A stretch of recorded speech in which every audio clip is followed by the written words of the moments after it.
Hello, good evening, and a very warm welcome to Rangers Radio.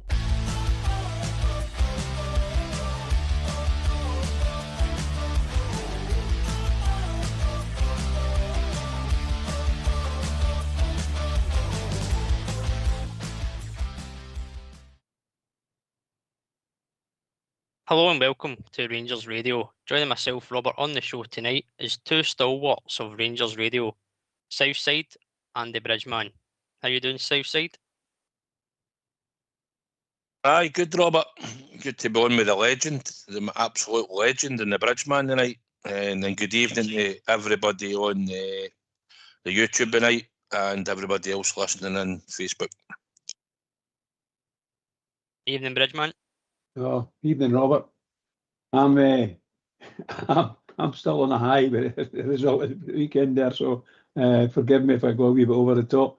But no, I'm quite good, thank you very much. And I say a big good evening to yourself and Southside, and of course the techie boys in the background. And can I just say to all the Rangers fans that are listening in all over the world, good evening and welcome to Rangers Radio. It's good to be on with the pair of yourselves, and can I just say well done to Fox and Old School Blue in the background there. We did have a technical difficulty, but the boys have worked hard and we've got the show back for you listeners out there tonight.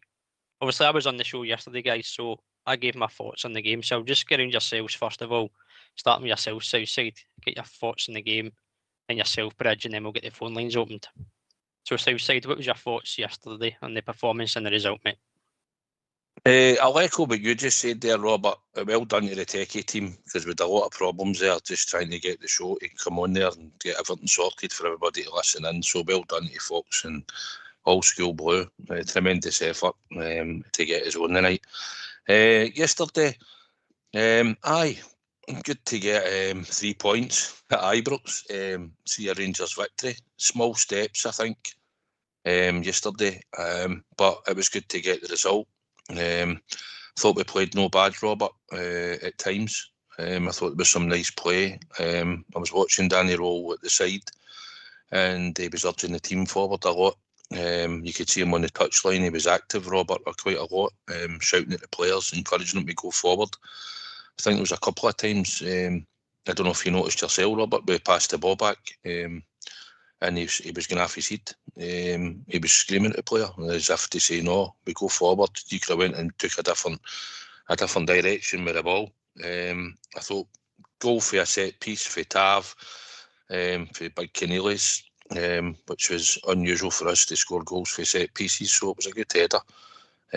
Second goal with Danilo later on in the game, I thought was a nice wee cushioned header. And obviously we get the striker that we spent a lot of money on. He gets off the mark, and it was a good effort. Some people maybe think the goalkeeper's a wee bit suspect, Robert. I don't know what you think yourself, but I thought he drilled it well for the position where he picked the ball up, and it's good to get him off the mark. He has to go on the score sheet, and I thought that was good. I thought their goal, Super Jack, Millet Superman, no man's land. Don't know what he was thinking about. I know Tello Asgard was in front of him. He never made the header. He flapped the tip, and then we've got 2 or 3 Rangers players and within a vicinity of where the ball drops. None of them react, and the only person that reacts is the Kilmarnock player who puts it in the net. And it was a poor goal. For your point of view, Robert? I don't disagree, mate. As I said yesterday, myself and GB, we did pick up on the kind of characteristics that Rowe was showing, trying to get the players to play the ball forward. I think he's caught quite a lot of it with Aarons when he was kind of cutting back in his second half quite a few times, trying to find the space inside rather than down the line. But no, pleasing, mate, pleasing. And the goals we scored, I think, just touched on the free kick. First of all, the first goal, I mentioned yesterday, it looked like it was straight off the training ground. It looked pretty simple. GB had the impression that maybe Tav had sold it because he went early and the players had to reset, but it did look pretty nice on the eye. How about yourself, Bridge? What was your thoughts, mate? Their first goal was just what can I say? We've watched it for probably the last season and a bit, you know. It's, you know, a corner kicking and a goalkeeper comes and misses. No, just comes, by the way. We've been asking him to do this, and in reality, we'd be saying he should come out and go for the ball. And a big fella has missed the ball completely. I mean, absolutely nowhere near it. And it just absolutely horrendous goal to lose. Horrendous. But, you know, well done at Rangers. We turned it on and we managed to get a win, a good win. It could have been better with a bit more luck. But my goodness gracious, that was a shocking display from a defensive perspective. And it's not the only play. There's a number of, during the first half, a number of times we were again turned over in midfield, again out-jumped by opposing strikers and other players. We just didn't know what we were doing sometimes. And back to the same old thing I complain about, we don't seem to be able to really pass a good ball from defence up to forward line to find a man. We can hoof the ball up, we do that, but no, I'm talking about pass, you know. But, you know, what can I say? I don't want to go into anywhere near the second half because I don't think you wanted me to do that. So I'll leave it at that now. No, on you go, mate. Give me your thoughts overall on the whole game. Well, I've got a question to you. Yeah, I thought we scored a good goal. It was a smashing goal for me, anyway. A smashing goal for us, and it turned the game for us. But it was a big shock losing the goal. But when we get our feet together in the second half, you started to see some nice play from us, and I really, the star man for me of the game. He was only on for about 15 minutes, and he scored a fabulous goal, and that was a big centre forward. Other than that, I thought we played quite well. But once again, I can honestly say this. So to all the Tav supporters in the world, I'm sorry, but I thought Tav was dreadful. He takes it all. He takes everything he can get his hand on, and half the time it's rotten. Half the time it's poor passing. He can't take a throw in. He can't receive a pass from. I'm sorry, for a ball from a throw in. He just seems to have lost whatever made him bouncy and full of verve 2 years ago. It's not there anymore. I don't know what we're going to do, whether we're going to keep him and maybe put another man in there to support him. I don't know. But I was disappointed in him. And of course, the centre halves, they managed to play a bit better in the second half. But first half, again, they're poor. And I'll say it to you again. You've heard me moaning and groaning about this. Our centre halves are sometimes playing up right next to the opposition 18-yard line. That shouldn't be happening. That should never, ever happen unless there's a free kick or a corner. You know, it just shouldn't be happening, or even I could throw in if we can get it in there. But no sure in the game, because we get caught twice by being in the opposition half. You know, and it happened, and you saw it probably, because that's where the guy was. You know, he's away. It's just mental. It's just really mental. So I think that was a bit scary. But overall, I thought excellent result for us. And my goodness, did we deserve that? I thought, well done, the manager, for sticking by the players, whatever players he wanted to stick by, and they made the changes that were required. And we started to play. Even that wee boy, that came up for Spurs, Mickey, I can't remember his second name, but Mickey Moore. He actually started to show a wee bit and play a wee bit. But can I just say about Kilmarnock? I think Kilmarnock looked more like Motherwell of 4 years ago, 5 years ago even. They were just a kicking machine and a bullying machine. The times that they got run up against Rangers players with both hands on the back, and by either the top of the back or the middle of the back, they were just terrible. And this terrible tackles and elbows and goodness knows what, just wrong. Shouldering off the ball. All this blockage off the ball, you know, it's just, I hate to see it, but it's there. And that's what my mother used to do 4 or 5 years ago. And that's the same manager. Come on. As I said, were you surprised with the the lineup that Danny Rule went with yesterday, there was a slight change in formation. I don't know if you've seen it from the stands, mate, from where you were sitting, but it looked like we set up a 4-1-3-2 with obviously Miovski and Danilo starting as the two strikers, and then Raskin is a kind of holding midfielder between the midfield three and the forward line, and then the back four. But were you surprised with the lineup? Did you expect some more changes after Thursday's performance? I expected them to sort of freshen up a bit. It was a bit weird. I know you're saying like a 4-1-3-2. At times it looked like a 3-4-3 at times when you were looking at it for the stands as well, Robert, because we had our two fullbacks pushed up wide, and we were playing with Tav, Suter and Cornelius at the back, and then you had the Magoma and Tav, or no Tav, who was it? Gasman was wide right. Sometimes it looked like that, and then other times, like you say, it probably went into a 4-1-3-2 as well. Shape-wise, I thought the effort, Danilo, I thought he worked hard. He was picking up wee pockets of space and getting on the ball. I thought Miovski was a bit poor, to be honest, during the first half. I thought we terrorised our right back in the first half for most of the game. Asgard was showing nice touches. He done some lovely flicks and stuff like that in the first half. He was getting on the ball. He never lost it. But we weren't creating a lot of chances at that time. But I thought we bossed the game for most of the first half. And just something I remembered when I was talking about it earlier, I thought we had a free kick. That was a free kick before they went up the park and got a corner for their goal. I thought Clancy was terrible. I thought he let a lot of things go. One or two of your players were kicked off the ball. Cornelius, I think it was, when he passed the ball away. I think it was the boy Watson, I think, is it, that plays for them. He laid one on him late. He obviously never seen it, Clancy, but his linesman should certainly have seen it. And he waved play on. So I thought he could have booked a couple of them as Bridge says. I thought there was a few tackles that he let go. Seems to be the norm, because that other idiot the week before, Don Robertson, he allowed it to happen and all the week before. Just kick your players out of the park. And Clancy decided to do it again. Allow things to go on. And then obviously he books a Rangers player, was it Suter, I think, for the tackle late in the first half. But after one of your players had been left on the ground, I think it was Diamondi.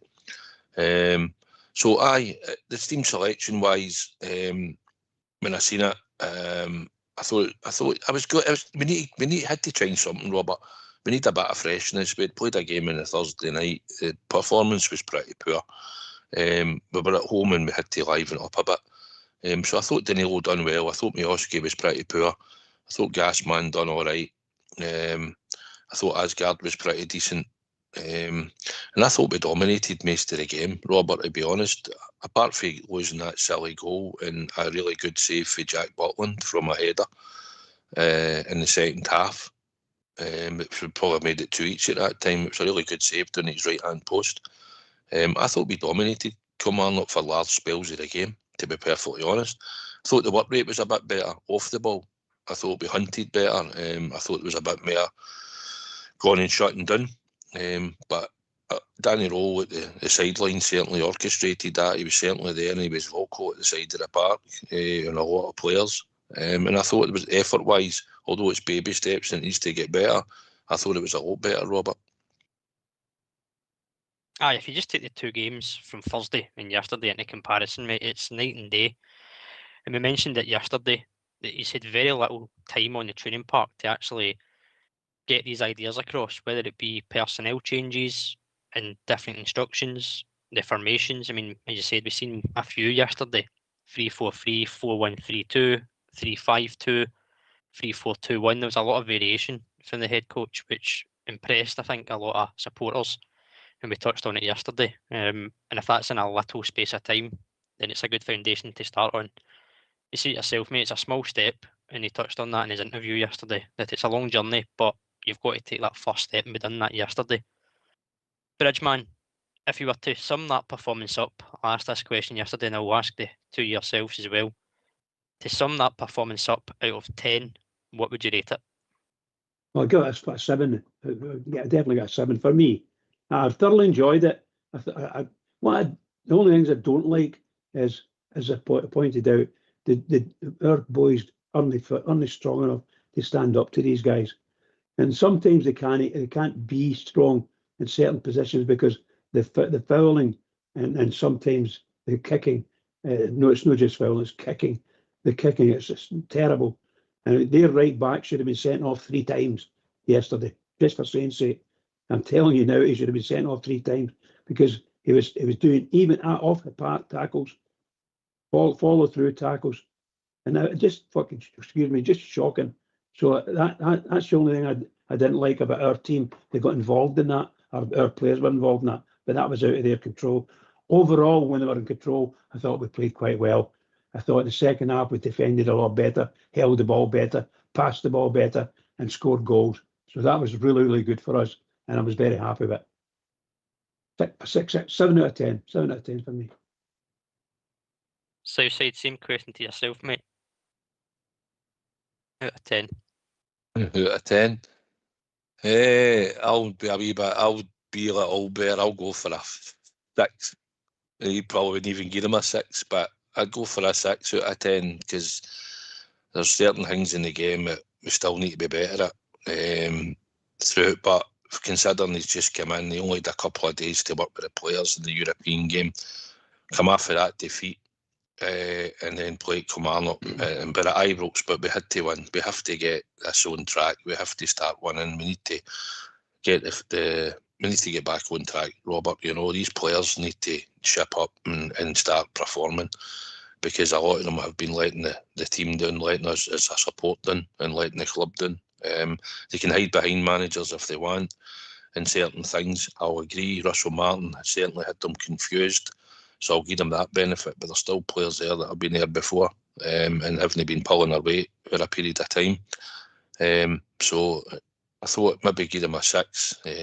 Basically for a lot of the work rate and a couple of the goals that we scored I thought were nice, but that's about it. They still have to go and prove it again on Wednesday night and get back to winning ways, Robert. You know, so it's a long way to go, but I'm sure the manager given a chance of working with them over a period of time will get them functioning in some shape or form until we get more players, Robert. The thing is, we need more players. We said it when Russell Martin came in at the start of the season.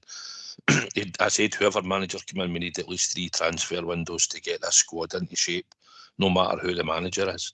It turned out it was him, and we see what we've brought in, and we're still going to need 3 transfer windows going forward for Danny Rowe to get this squad proper.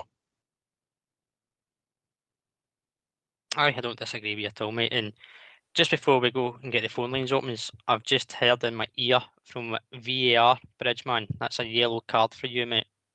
For a wee slip of the tongue. Apologise to everyone. You can take it up with VAR, mate. The panel's decided it's a yellow card. Right, cool. I'll take it.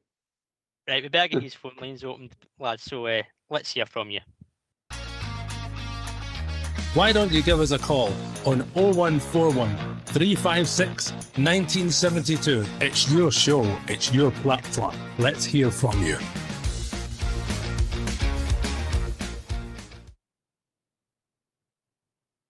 Bridgeman, was there a standout performer for you yesterday in terms of a man of the match, or did you see it as a team collective, subs included? Well, see, I like wee Raskin, but I didn't think he played very well or that well in the first half. I thought he did better in the second half, but he's not alone. I think there was one incident or one point I was going to make about it. Because in the second half, don't get me wrong, I didn't really notice too much in the first half because we didn't play that greatly. But in the second half, I noticed that the gas man was playing it out in the right. And I'm thinking, why have we got him out in the right? I don't think that was correct, excuse me, because as far as I'm concerned, he's brilliant on the left. And he cuts in and he terrifies fullbacks. So I don't know what was going on there. Maybe they took him away from from that right back, the opposition right back, to give him a break, because it was just crunches all the time. So they maybe give him a break that way. But I'm not one of these guys. They should stay on with them and beat them. They've got to beat them. And I don't know what you think. I just think that Standout player overall, it wasn't a goalkeeper this time. Definitely wasn't a goalkeeper. So I don't know who I would give it to. I would give it to Raskin because I like Raskin, and he does well. He picks himself up and gets on with it. Sometimes he gets stuck, and most of the time he gets on with it. But I would, from a congratulation perspective, I would give it to the big centre forward because he must have played, I don't know, not just with us, he must have played 100 games and he's never scored a goal or worse to that effect. So for that, I would give it to him. But I think Raskin, I've all looked at boys in the team, he's the best performance. So you said about yourself, mate, did you have a standout man in match, or was that more team collective?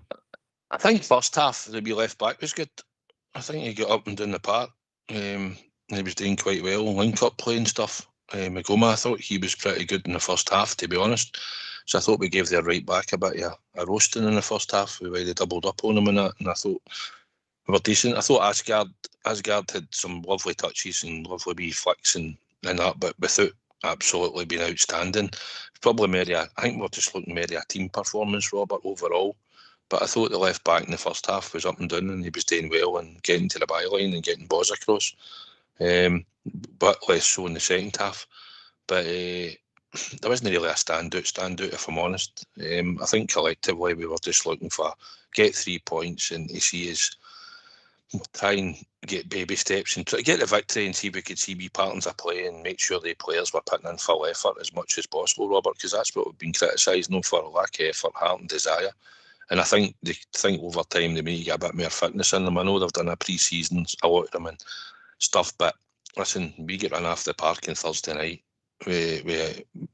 which wasn't good enough. We watched us get run off the park against Falkirk in the league game, and I thought collectively, even when we brought on a lot of the subs as well, Robert, in the second half, I thought they all got stuck in and they all showed a bit of energy levels, you know.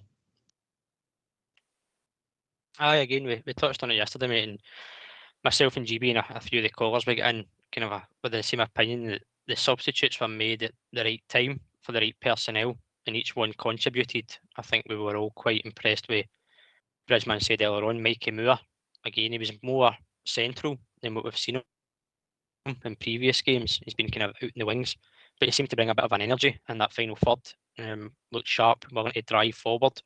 Again, it could be just different instructions, but also it showed the adaptability and the versatility of Danny Rule to put him up there next to Danilo, because it's a big call at half time to take off one of your strikers when you're drawing one each to then bring on a guy who predominantly is a winger, but he did seem to bring some energy.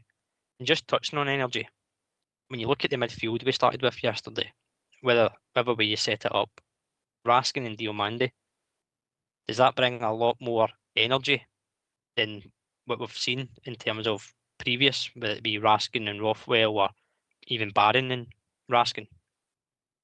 South side.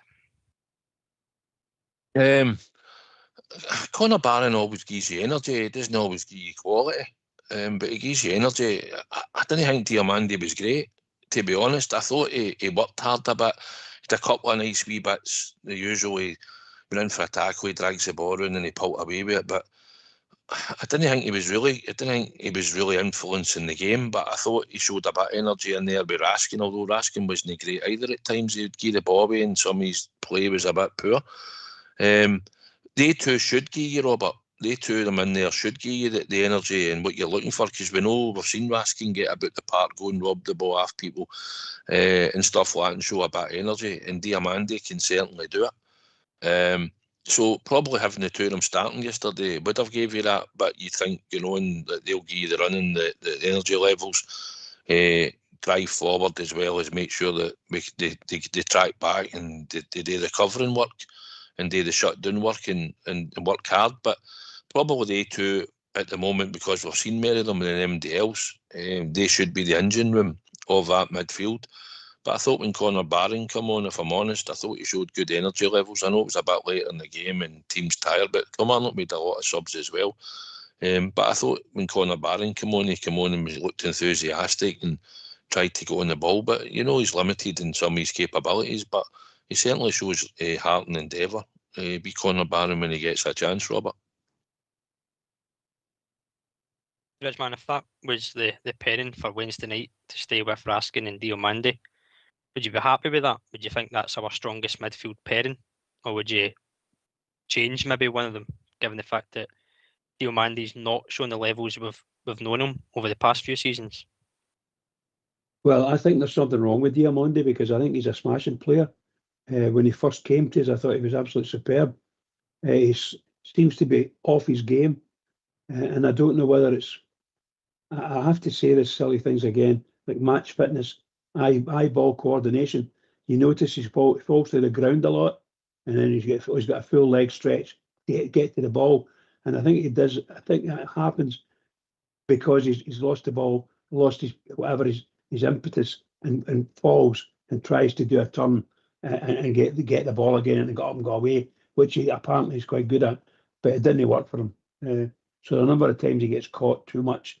And because his head's all over. In my opinion, his head's all over the place. Somebody needs to take a hold of him and just calm him down a wee bit. Play football. Because when he's in that, and all of a sudden he gets the ball and I think a beautiful left foot in general, beautiful left foot, lovely pass of the ball, and really good at shooting as well. But we're not seeing enough of that. And somebody needs to get a grip of him. I do like him. I don't have a problem with him. And as I said about Raskin, I think Raskin's a smashing player. Maybe, look, there are times when he doesn't seem to appear in the game that much, and you just don't know why it is. But that's probably the manager actually trying to play him in the wrong position. I think he might find that he's an old inside left type role suits him, and he gets himself into great positions and can score goals. And all these things, he's got a lot of talent, and I think we should be getting these players and playing them where we want them to play. That suits him, so the strength of both are there. But the two of them, great. They were great. So you said without stating the obvious, obviously the atmosphere yesterday at Ibrox was a lot different and something we've not had for a long time. That's our first home win for I think it's 5 months or so since we last won a league game at Ibrox. So without stating the obvious, mate, the atmosphere obviously looked and felt a lot different. But from in the stands at half time, when in at 1-1, did you still even feel that it was comfortable and the fans were happy enough with the performance at half time? Aye, talking to a few. I met Ox at half time as well, and we were having a bad weather. I felt as if we would get the result, to be honest. It was just, you're coming in and you're thinking, look at that state of that goal that we lost, it's comical. Because I thought we were comfortable in the game for large spells. But when you're going at one each, obviously, you're thinking, no, we need to start creating more chances. But didn't make their keeper make loads of saves in the first half, so you were hoping that second half we would start creating a lot more. But I thought the atmosphere. Listen, I'm going to say it, and I've said that a few times. The UB sang their hearts out yesterday again. Off of that Copeland Road stand, want to take a look at themselves and start helping the boys out, because where they used to sit in the Broomland, they get a lot of help for people in the main stand and the enclosures and stuff, and a lot of the Broomland Road stand used to join in with them.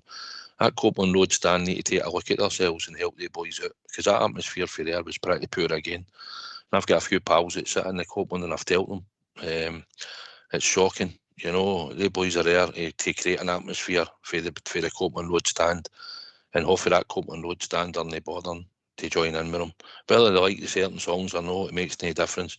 When they were singing Ibroxonian that yesterday, you could hear them. It was filtering round the ground, main stand, enclosure, Brimlin Road.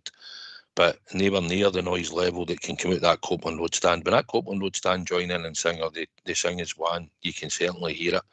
But for a good wee while, especially when you're trying to get the feel-good factor back to Ibrox, and we were winning, and the boys were singing, the troops were singing in that end.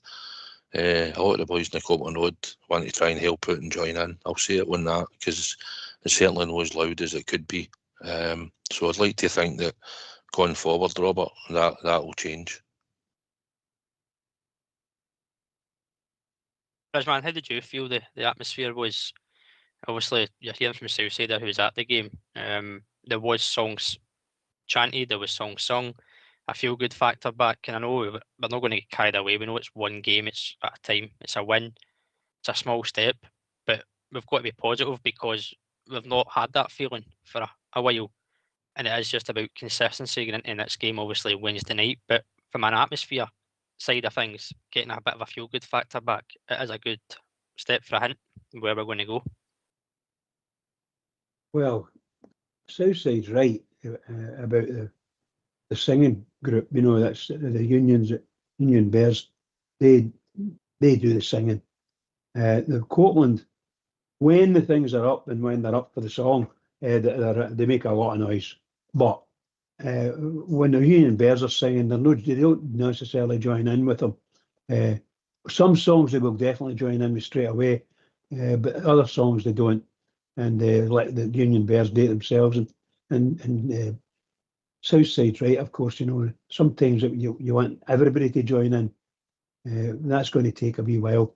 I think the feeling of depression that's been surrounding Ibrox for a while, we need to get another 4 or 5 wins under our belt, and that'll let the crowd get back into it again. That's what I would say anyway. But you're right. Every fan needs to start taking a look at themselves and say, we're going to support the team.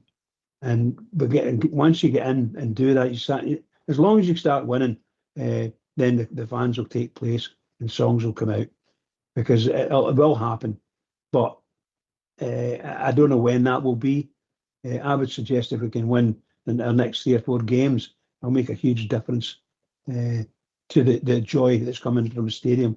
I noticed in the second half, later on in the second half, but that the bottom half of the Copeland Road on the left-hand side, as you look into it, not as you're sitting, but as you look up to it, it was nearly empty. So people were, I don't know, maybe that was it. They thought that's a game.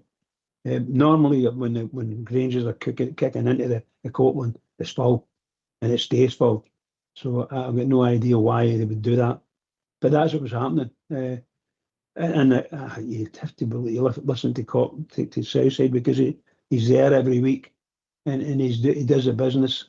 So he's got obviously a smashing, shall we say, comments to make about the fans, and I can't disagree with him. I just hope. How can I say? It takes a lot to get the Rangers fans right up. But the European games, before we get leathered, the fans were right up for everything. But unfortunately, we failed on them. So Rangers fans are like that. They're going to quiet moods. In my experience, and it's a long experience I've got in that side. But people see things different. I want the boys to sing their heart out, and hope that people join in with them. That's all we can do. So you said one chant we did hear quite often, and we obviously heard it midweek as well, was the reception in the song for Danny Rule. I think the welcome he's received has been quite something that he's been taken aback by. He's commented on it a few times in interviews, and he's done with media things, saying that it's nice to be welcomed, and obviously he's got his chant right away. Something Russell Martin couldn't achieve within 4 months. So Danny Rule getting a song within 2 games is pretty remarkable. But again, he showed his respect. Again, he's honouring the tradition of the club, wearing the suit. I know that was something that Russell Martin was obviously picked on quite a lot, but his interaction with the fans Southside, even midweek after the defeat in Europe, going over to the fans, chatting with them, again at the airport, and then at the weekend, just doing a lap just to appreciate the fans. Aye, he done it in the midweek game in Bran. He came out. He didn't think he was going to talk to the supporters, but he did. He came out and he had a chat and said a few things to a few of them. And also, I watched him on Sunday after the final whistle. The team were actually coming off the park as Danny Rowe was still walking run. He came run by the Union Bears and that, and came right run, and then he came right by the tunnel again and walked along the the west enclosure. So he did. He done that. He came along and walked right along the west enclosure and was applauding the support back round towards the Brimlin again. Aye, listen, you want to have an interaction. You'd like your manager, whether he does it or not, you like your manager to feel involved, and certainly the UB were certainly singing his name and to the Daddy Cools tune and that, and I'm sure he appreciated it. And like I say, he got a song after a couple of games, whereas Connor Golson never got a song in 4 years. But aye, listen, it's good a wee bit of interaction with the manager, try and show him a wee bit of support. Aye, it's good to see him have the suit on and stuff, and as people say, it's all about standards and stuff, and whether you win with a suit on or not, it shouldn't make any difference about how you present yourself at our club. And he's certainly done that. But like I say, I thought he was doing 2 laps on her in Sunday, Robert, because once he walked in, he started taking up along the west enclosure end and applauding the people in the Brimlin Road stand again. But aye, it's nice that he comes out and does that, and I'm sure he'll do it for every game. And hopefully when he does it, we'll be winning plenty of games, and that will make it even louder and a good chant. It's good to see him come out and interact with the supporters, Robert. Absolutely, mate. I think we've been joined by somebody who loves a bit of interaction. Evening, Davey. You leave my sex life out of this. Now.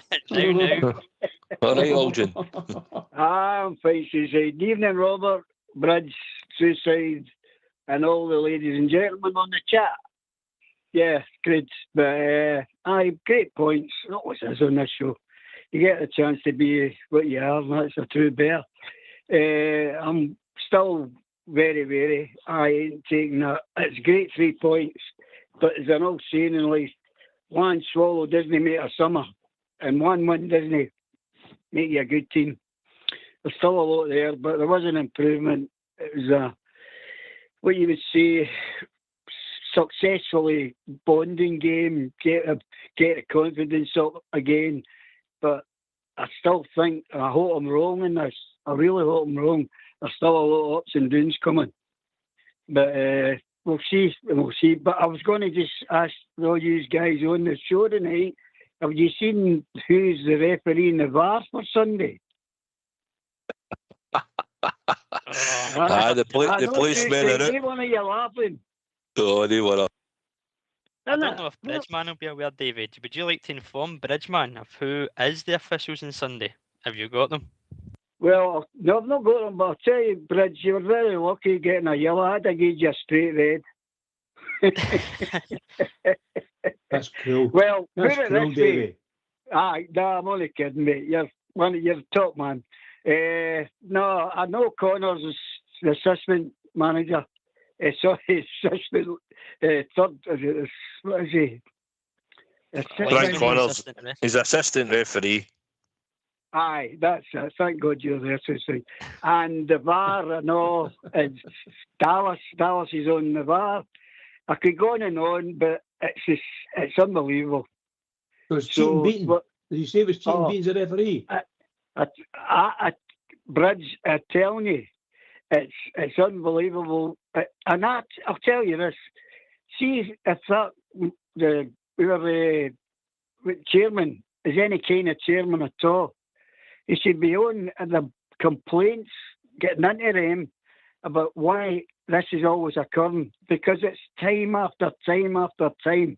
And you've seen what happened the last time. It cost us 2 games. One was a penalty on the one that was in the box. It was on the line when he said it was outside.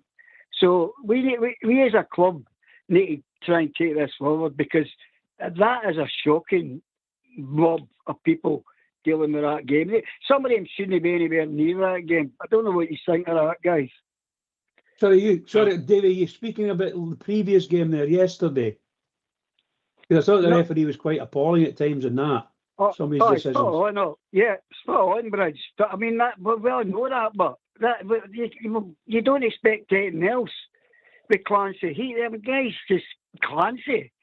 But I mean, coming up, they've had umpteen amount of times to get this all sorted for the cup, the semi-final. And now they're trying to make out that there's a lot of people are not well and they can't make it. And that's how you've got all the usual suspects where they are. So what we need to do is just bang it into the goals and give them nothing that they can pull us up about. Because it's shocking, absolutely shocking. Who's on that?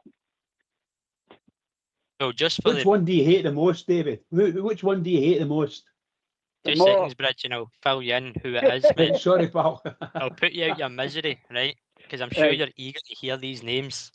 The I didn't hear officials at Hampden next Sunday. The referee, Nick Walsh. Jesus The linesman, Christ. Daniel McFarlane, Frank Oh, Connor. dear. And in the VAR room will be Stephen McLean and Andrew Dallas. Oh, my God. Oh, So my Celtic's named 6 players that are playing on Sunday ahead of the game. God.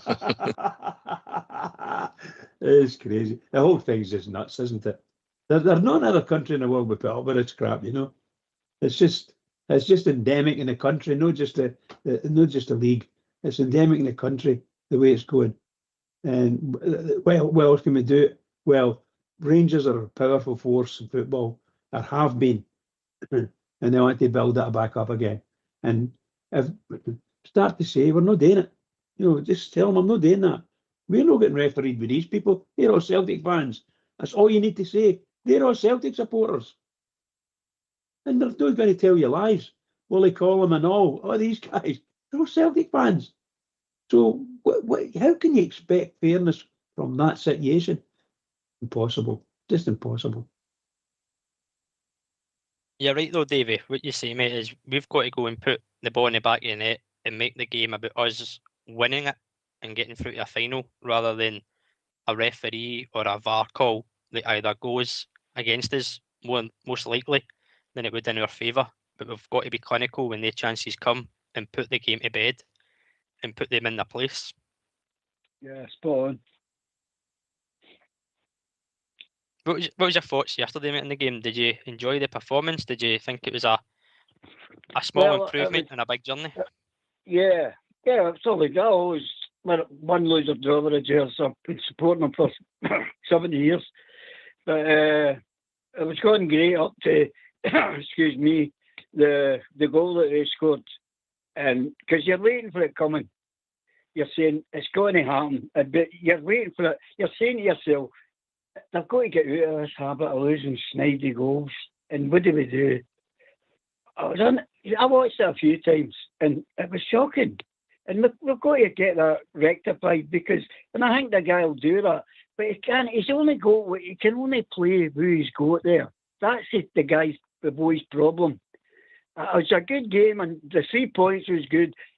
Screaming out for the third goal, and I can't say I was disappointed, but it was great to see the big guy scoring a goal. But I would say, and I thought their goalkeeper was lousy to try to save it. But I wasn't caring. But then the third goal put him in bed. But that's the 3 points, Robert. Great. That's got to be great for the fans, great for the morale, and then we move on. But there's still a long way to go, guys. Long way to go.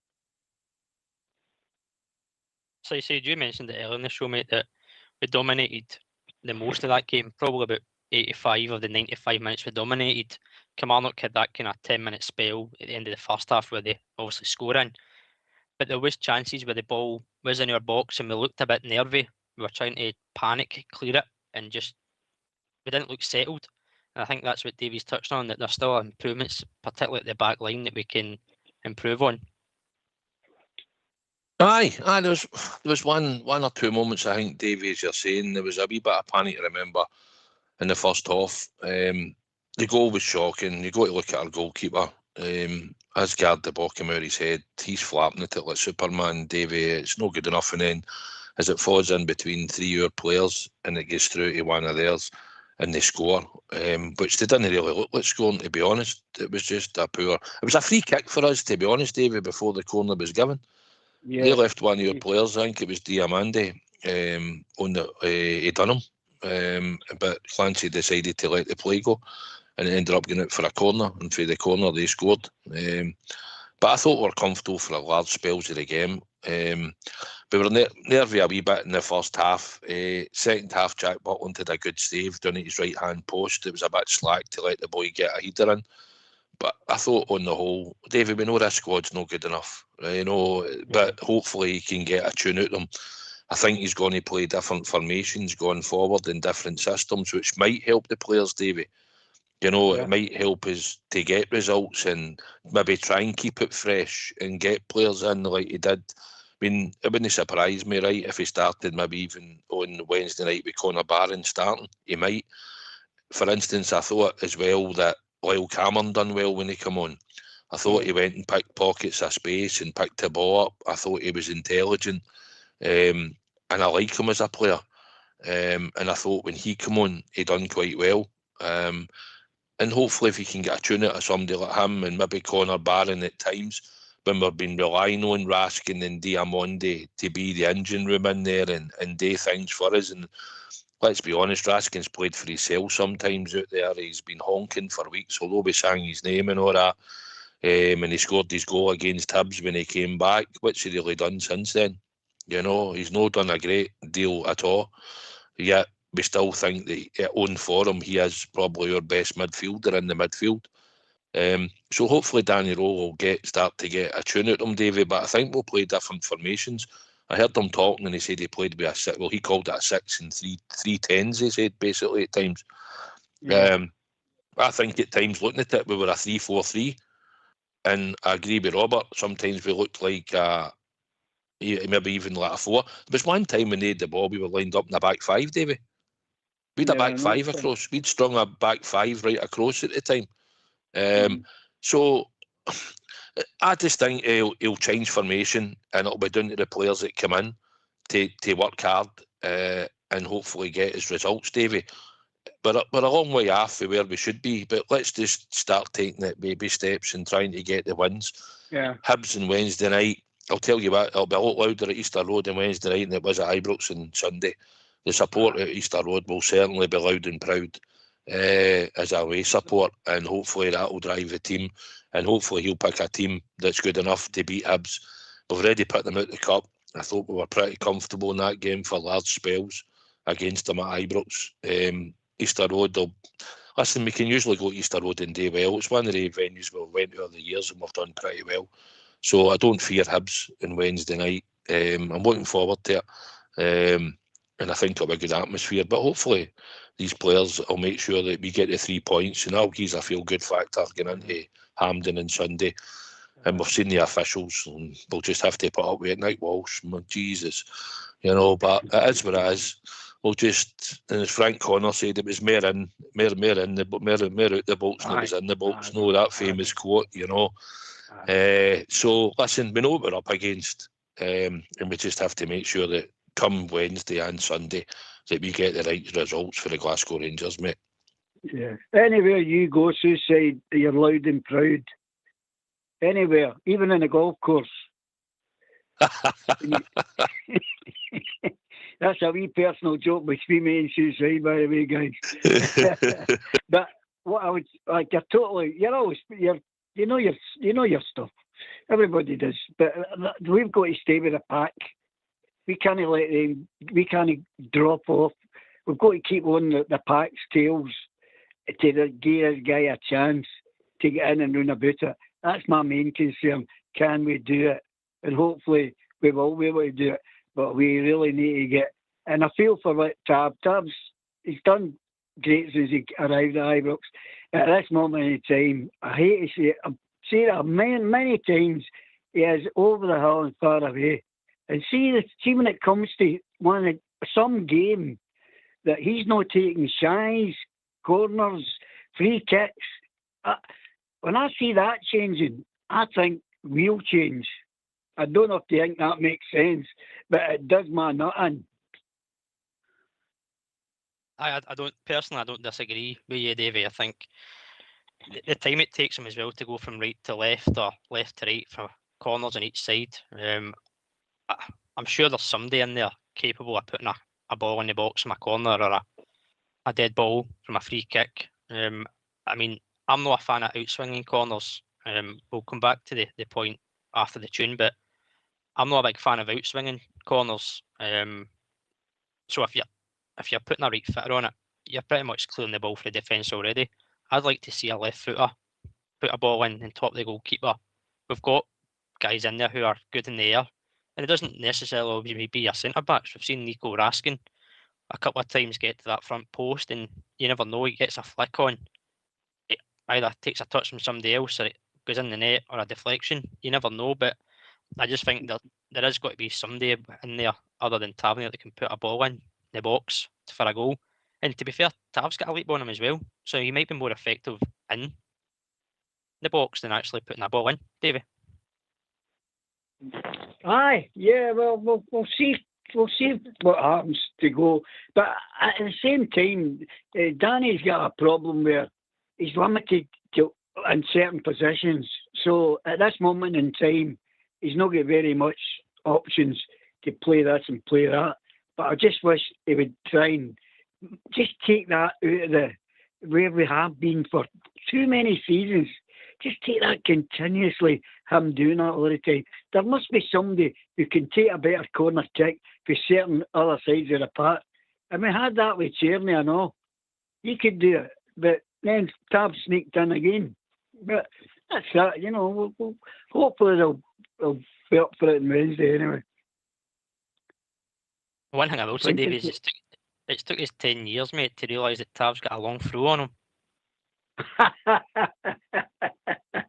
That's just like when Suicide hits the ball and it goes up in the air and comes back down in front of him. They sand irons are brilliant, Davey, aren't they? Oh, that was brilliant that day. Oh, Jesus. Just give us a tune. Well, we've reached that time, guys. So if you don't mind, if you get yourselves on mute. Obviously, the weekend was our remembrance tradition that we always honour to remember those that have fallen in days gone by. And once again, emphatic, respectfully observed minute silence prior to the game for all the armed forces that have gone before us, that served our country proud.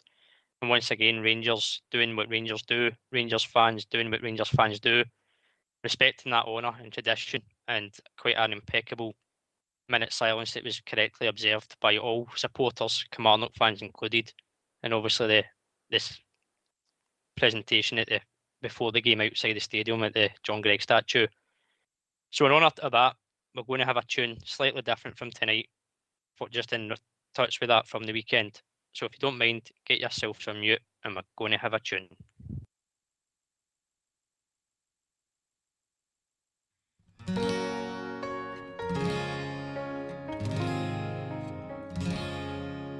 Down at the drill hall, the boys all wait to sign, each one determined to join the Western Line. They swear their allegiance to country and to king, proud as the football songs they sing. A boy sees his hero, says, hey, that's Jimmy Spears. He should be playing football, he's no need to be here. But Jimmy smiles politely, it's my duty, nothing more. Boys, we've a bigger goal to score. Sing for the boys, sing for them all sent to fight till the last soldier falls. Sing for the boys, row after row, destined to lie where the red poppies grow.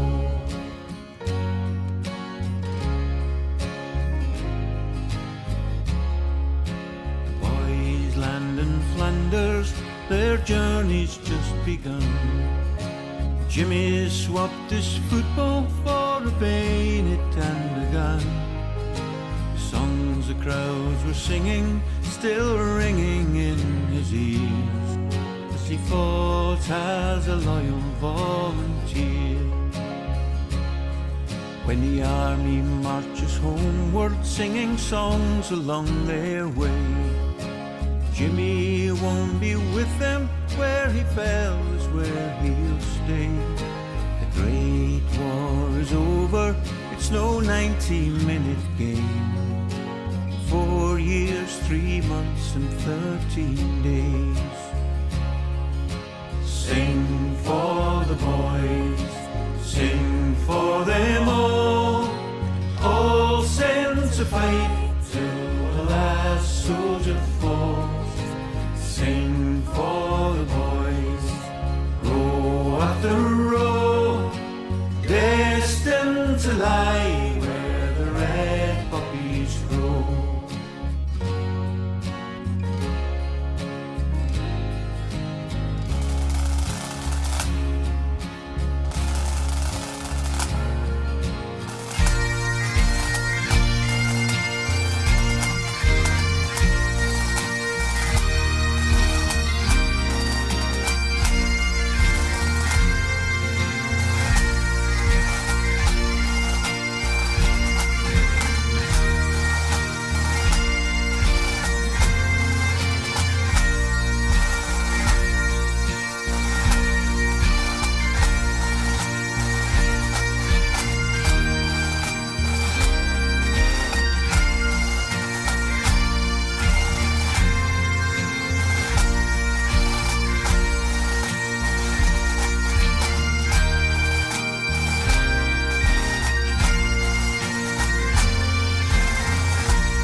Why don't you give us a call on 0141 356 1972? It's your show, it's your platform. Let's hear from you.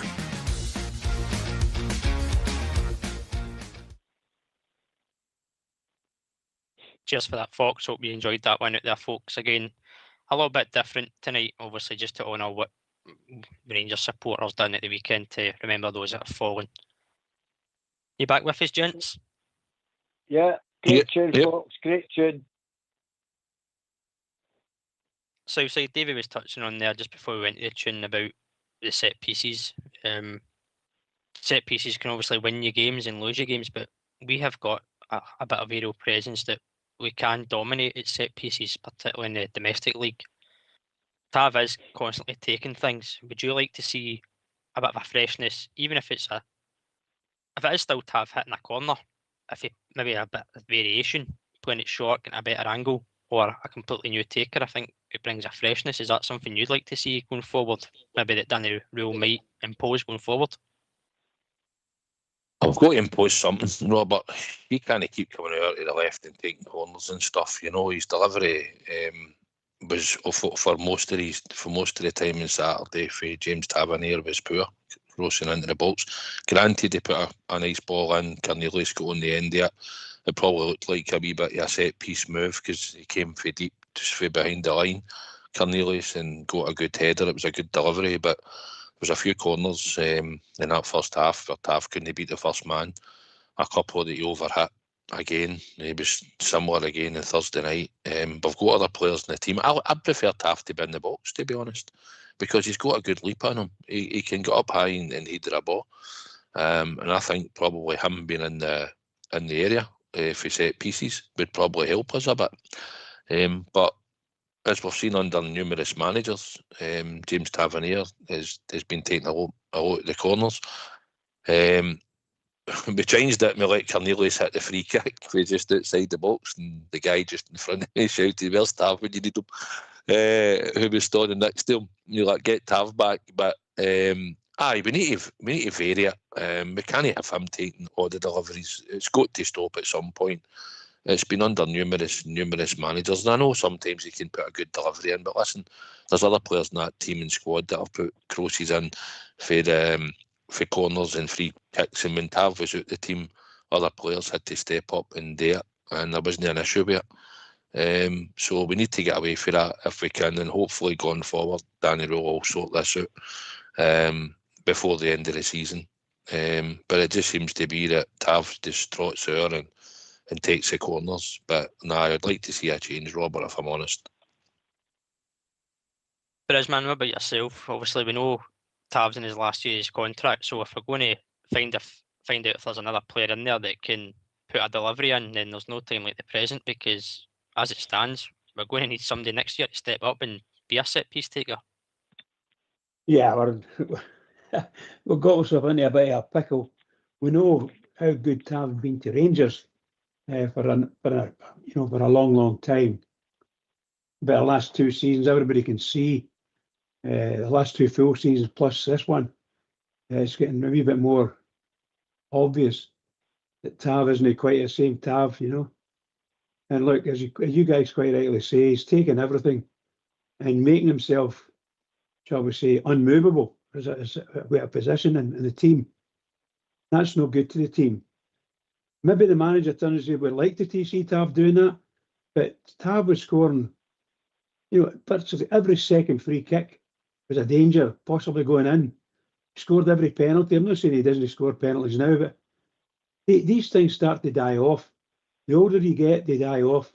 And I'm not being funny when I say it. His legs aren't there. Yeah. I don't know what anybody else thinks of that. His legs are gone and are leaving them. And it's still, sorry?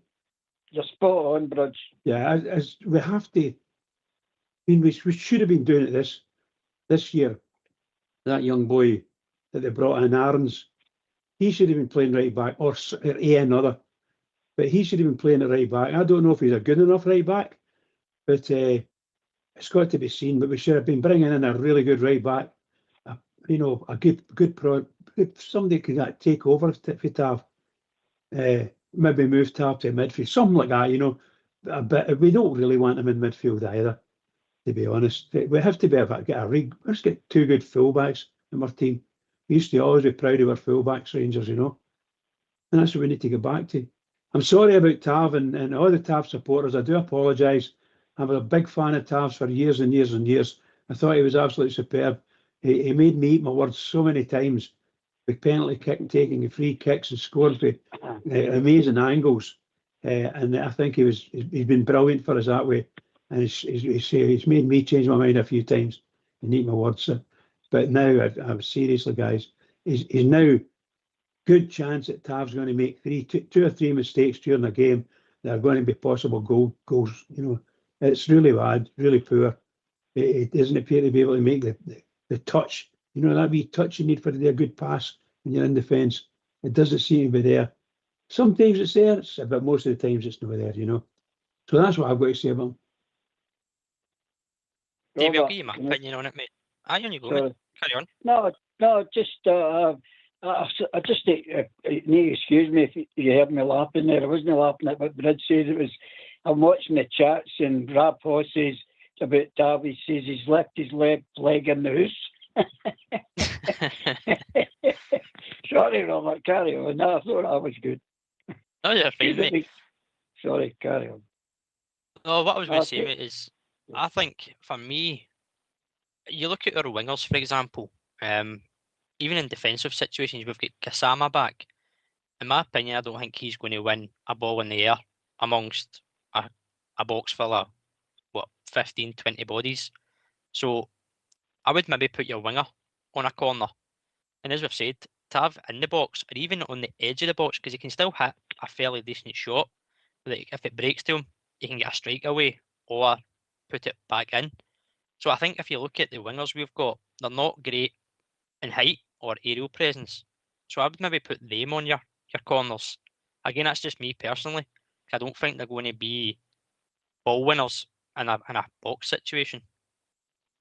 I agree with that, Robert.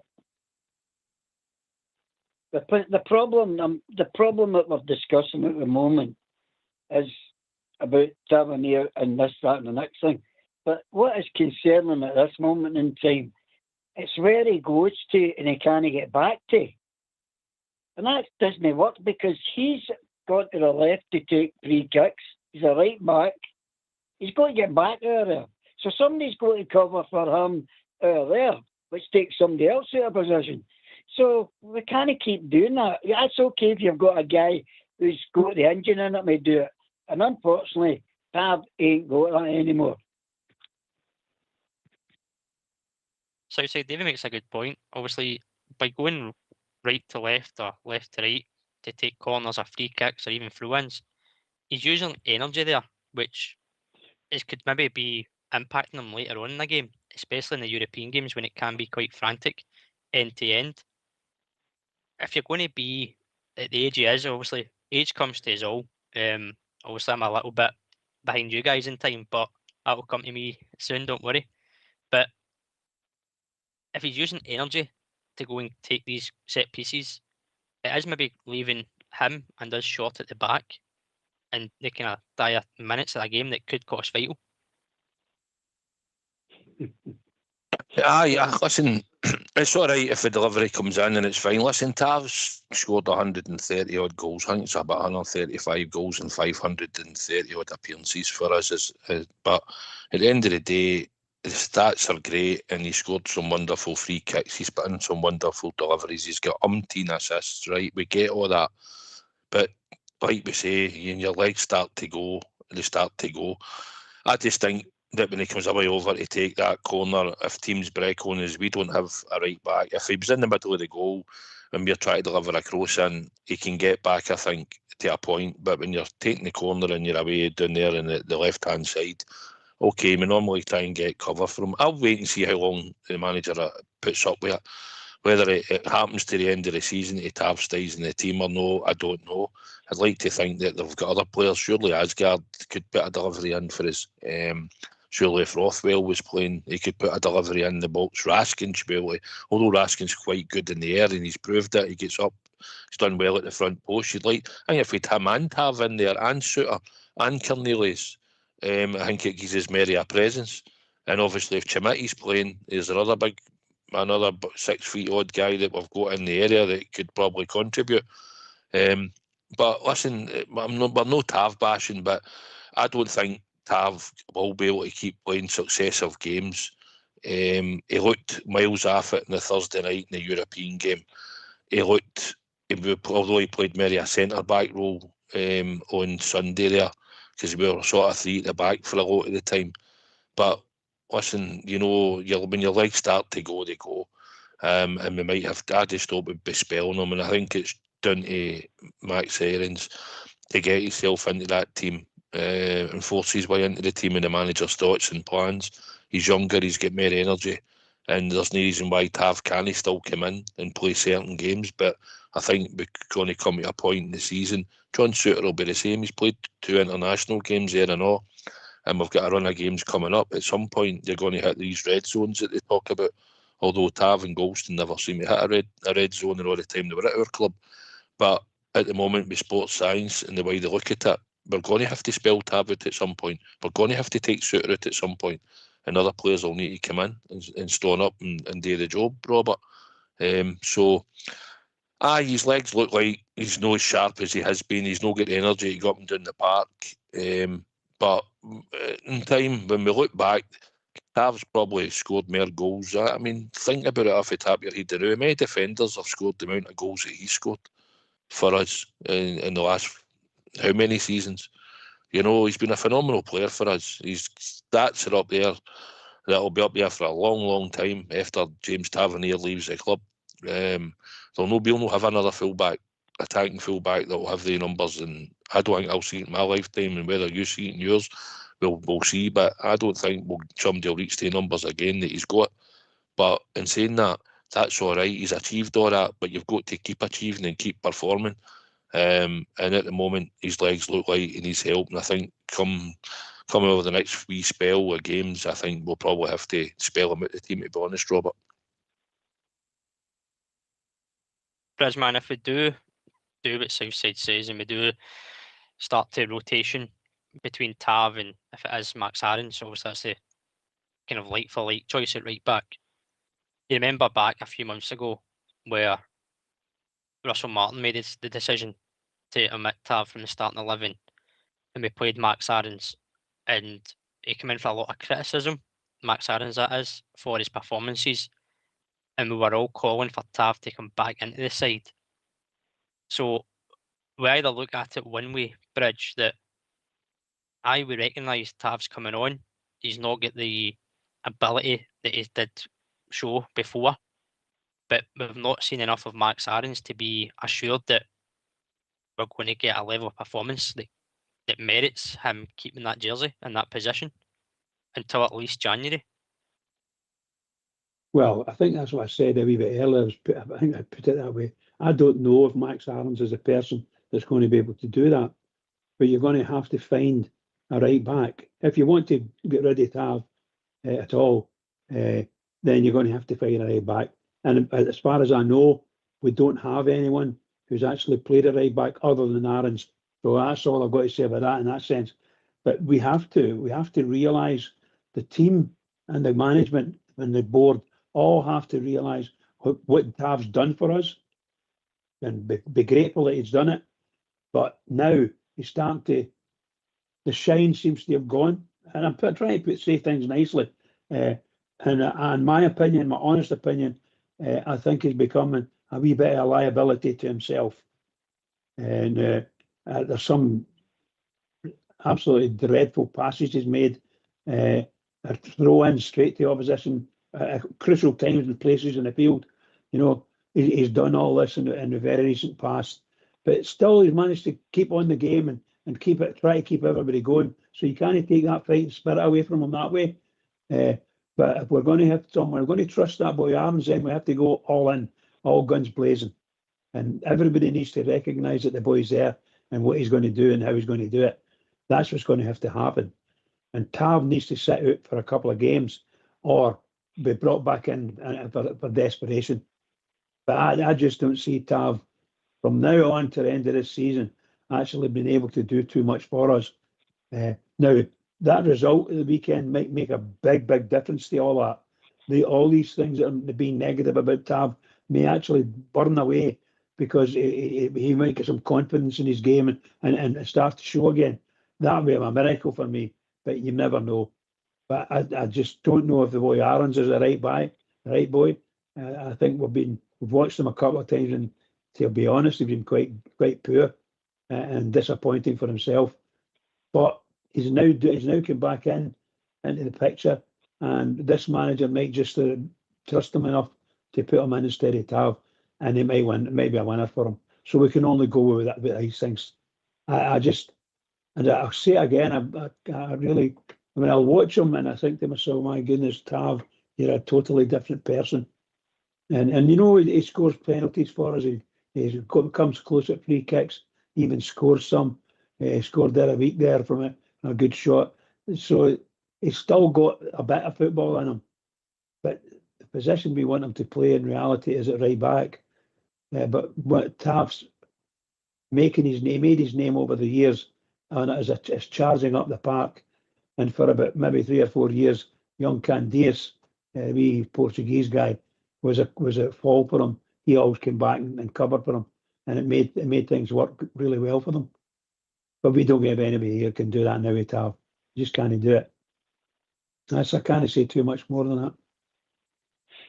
Robert, can I come in there? Of course you can, mate. Just to get away from the tub scenario, I think we've dwelt on that just enough for the night.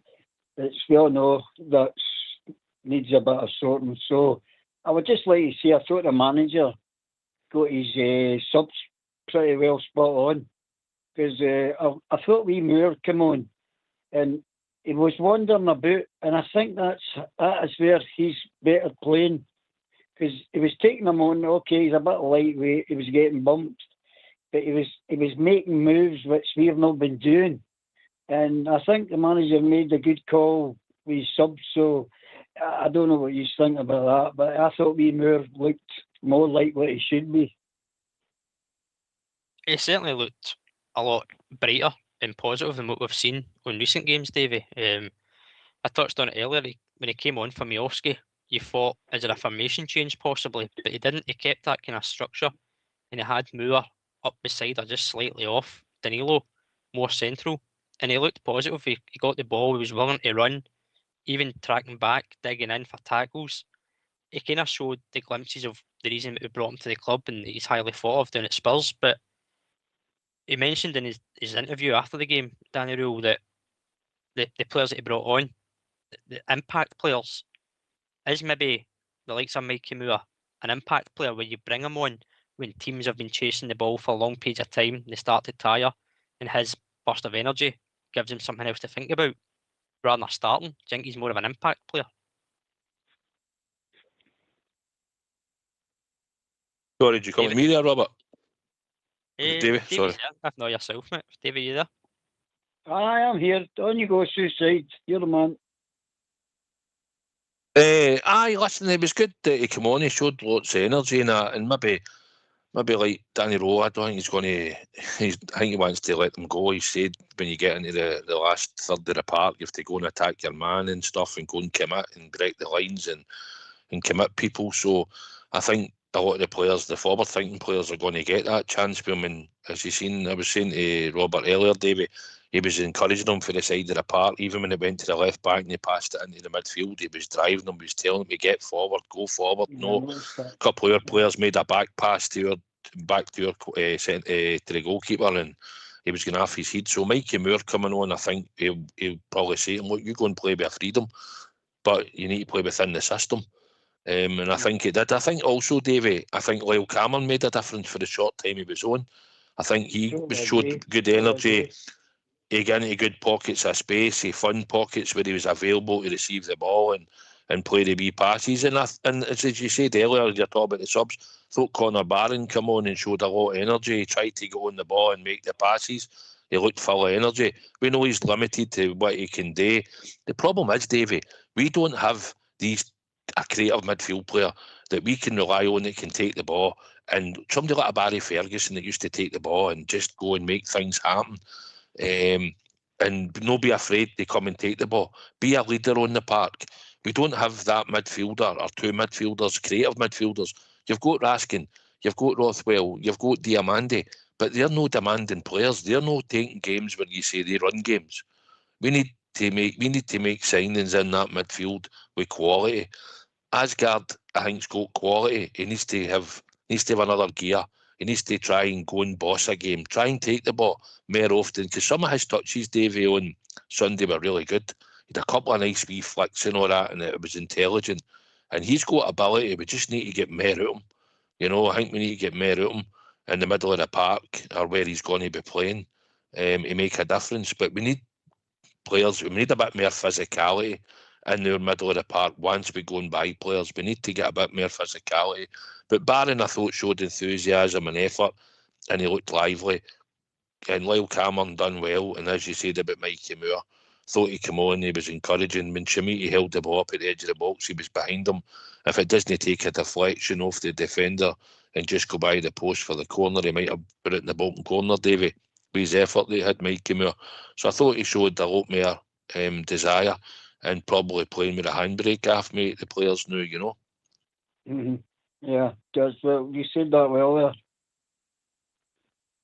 Bridgeman, does yesterday's performance going into Wednesday night make the lineup that you could probably suggest less predictable?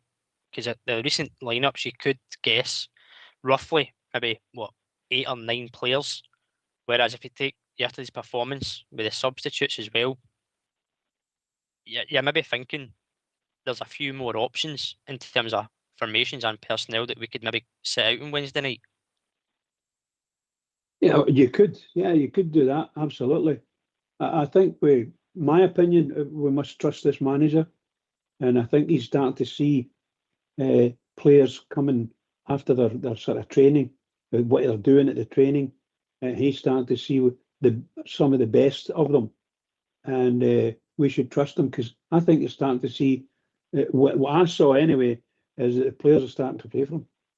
The first half was abysmal at times, but I think in the second half, what a performance we had in the second half, those players are playing for the manager, in my opinion, and they know they've got a chance to play in the Rangers team going forward with a new manager there.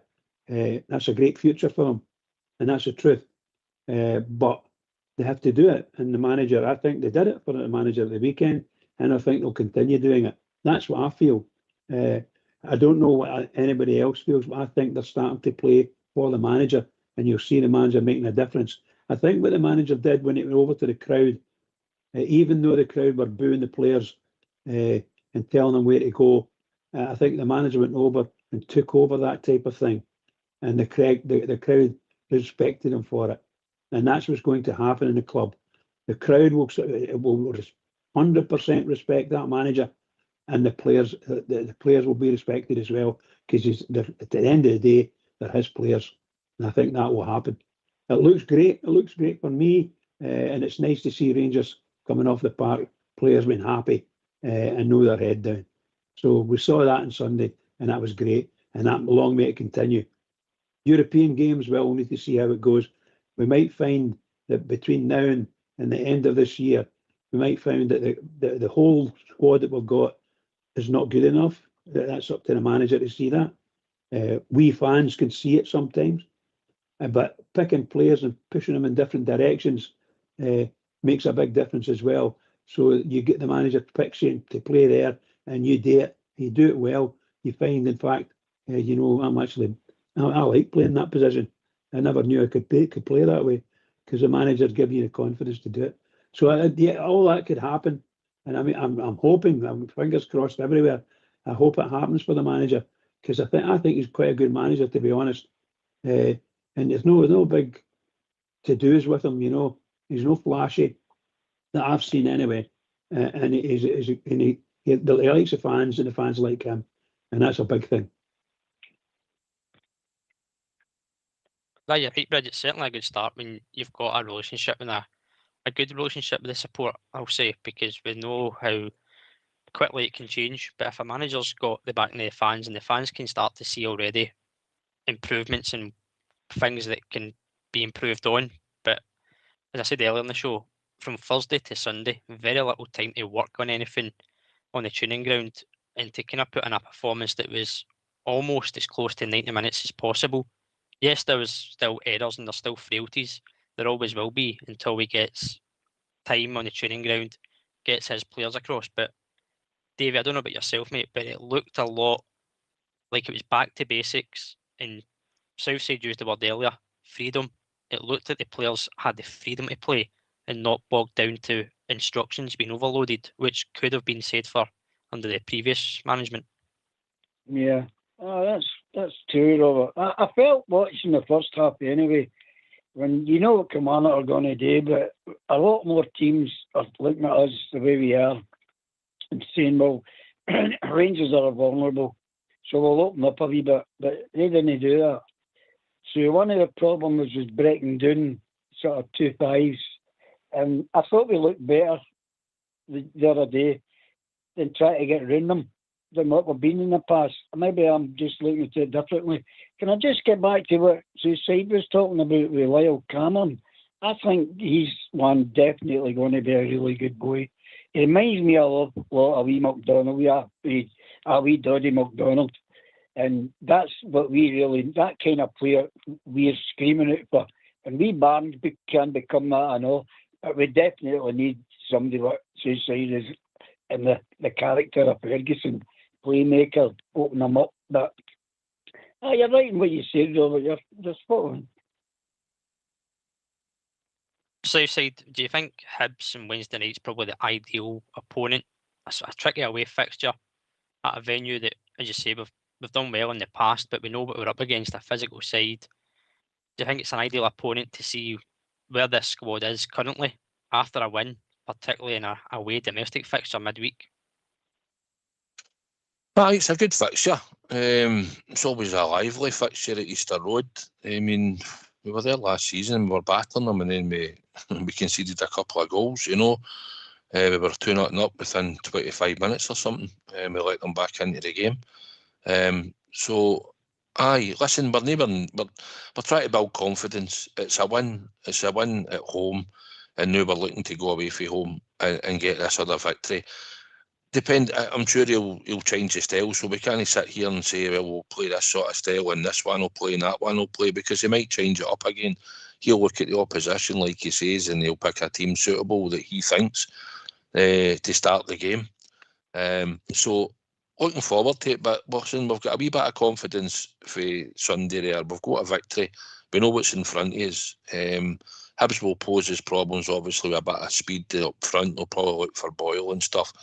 They've come off a good result there and at midweek. I believe they beat Aberdeen. I never seen any of the highlights or anything, but I think they beat them 3-0. Is that right? Maybe around about that. So they'll be happy. They'll be looking at it's a home game for them, and they'll probably be looking to get one back for us for dumping them out of cup. But it's all about us on Wednesday night, and it's how we turn up and how we prepare. And we've got to go out and win the battle.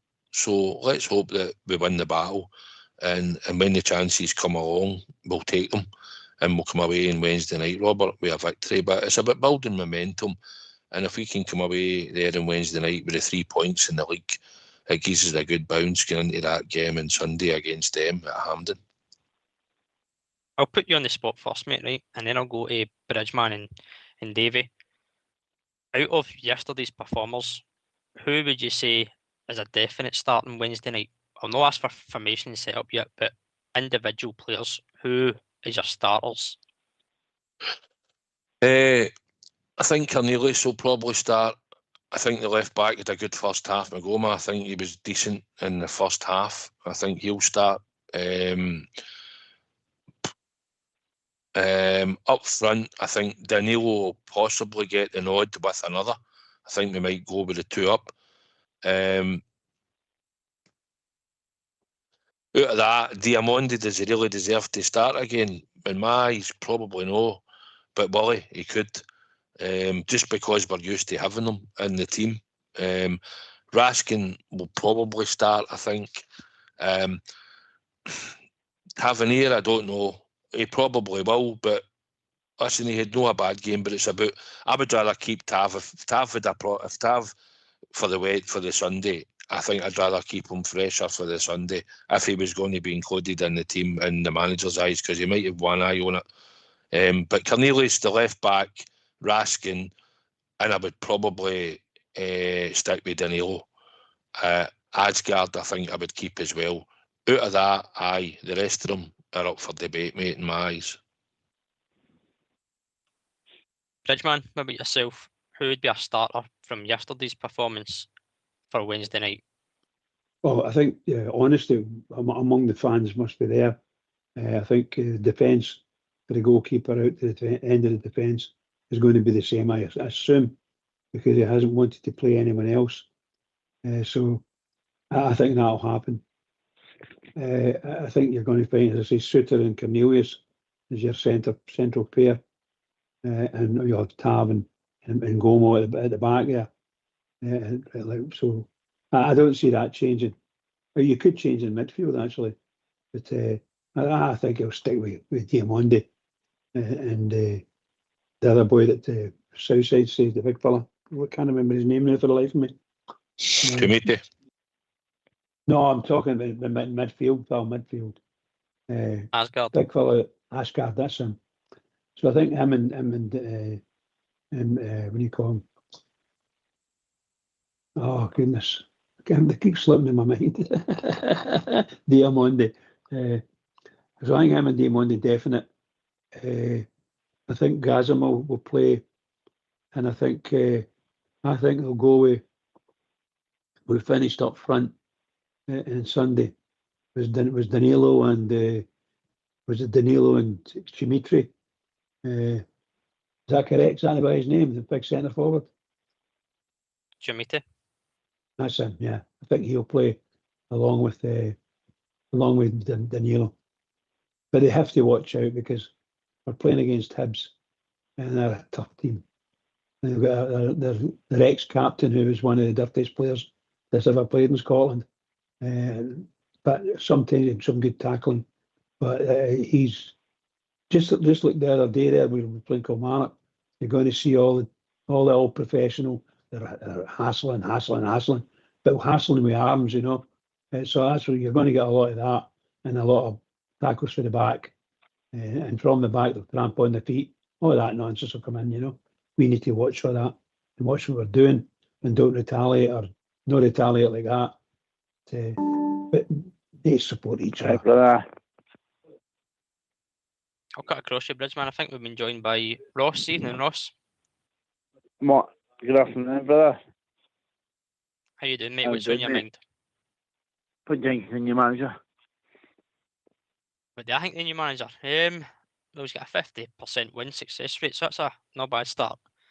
I think he's been all right, mate. Wee bit of freshness. I think we saw a lot of positive changes on yesterday's performance, both in the game and obviously the changes he made after European performance.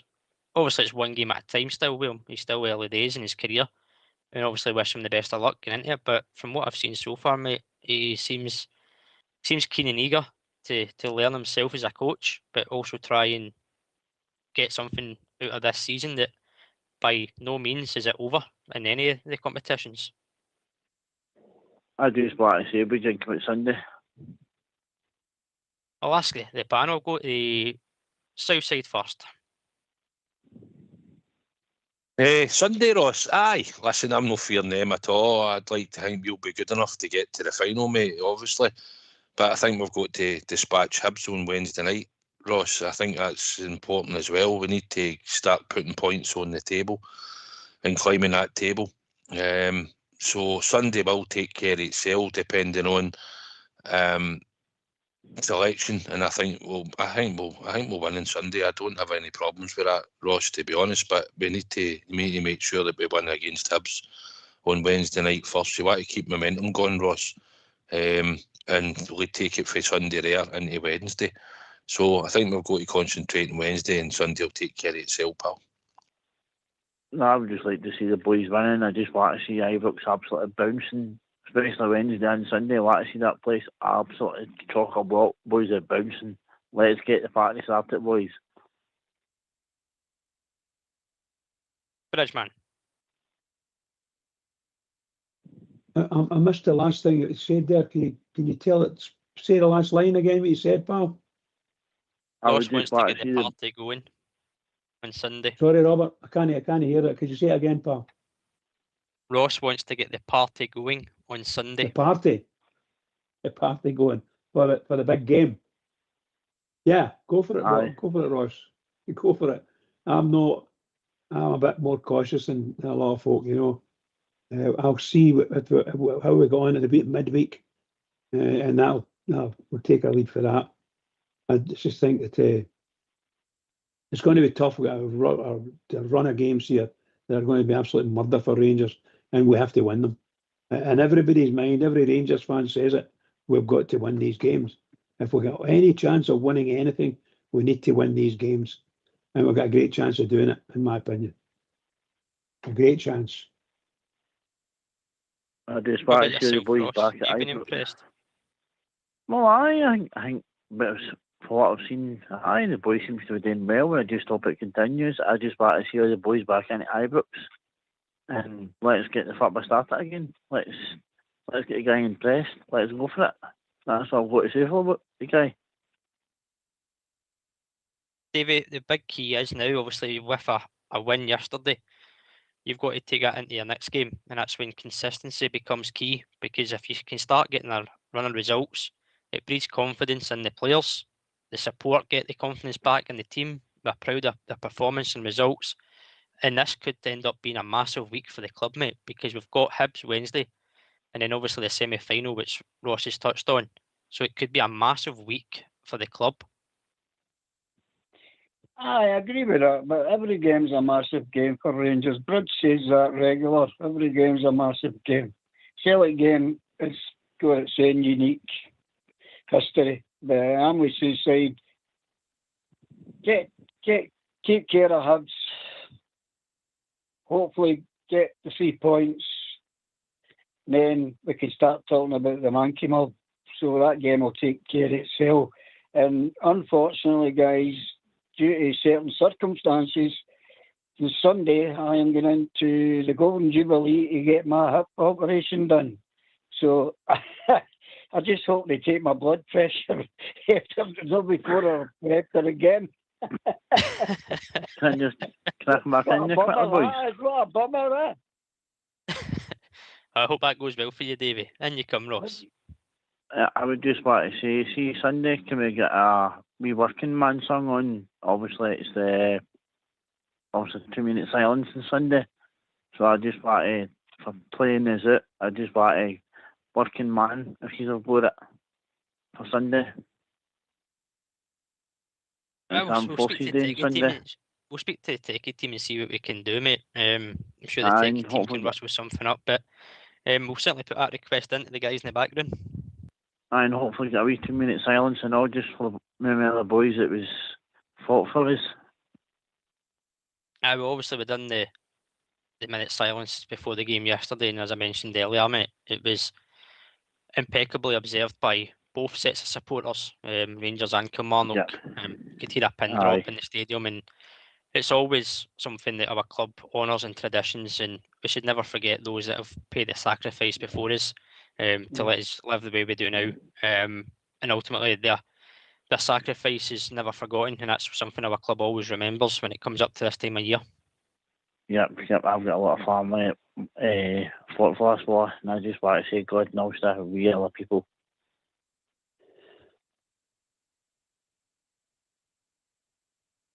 Aye, of course. All right, lads, cheers for that, mate. No worries, mate. Anything else on your mind? Is that you? No, that's all. Just God knows that we other people. Let's go Sunday. What's that song you were talking about, Ross? What song are you talking about? A Working Man. What's that one? He's going, Bridge. He's going. Okay, okay, buddy. We'll see if we can catch up with him, mate. We'll find that one out for you, mate. Right, okay, buddy. Listen, guys, there's a wee... Aye, Davey. No, just to say what Ross was, I hope he gets his wish about a minute silence. But it all depends on who's on this show, because I don't think he's got hope in hell. Well, I suppose if it depends on which way the result goes, but it's certainly something, Davey. If it goes in your favour, it'll be full of celebrations, mate. There won't be a minute's silence for that. It'll be joy and jubilation. Definitely. I'm just hoping I come out of the anaesthetic. That's my problem. Listen, guys, there's obviously been talk in the past few days and weeks about Danny Rowe bringing in a coach with Scottish and Rangers connection. There was rumours last week that it was going to be possibly Lee Wallace. That seems to have kind of died down a wee bit. Now, again, this is only rumours, but I'll get your thoughts on it. We did have a poll up on Facebook, but it doesn't seem to be working. But if anybody wants to join in, comment the name of the two people I'm about to read out in the chat, and we'll try and tally up the results, and I'll announce it at the end. But two names that are doing the rounds are Neil McCann and Stephen Davis. Sir Stephen Davis. Out of those two, I'll come to you first, Bridgeman. Which one would you like to see in a coaching role at Ibrox?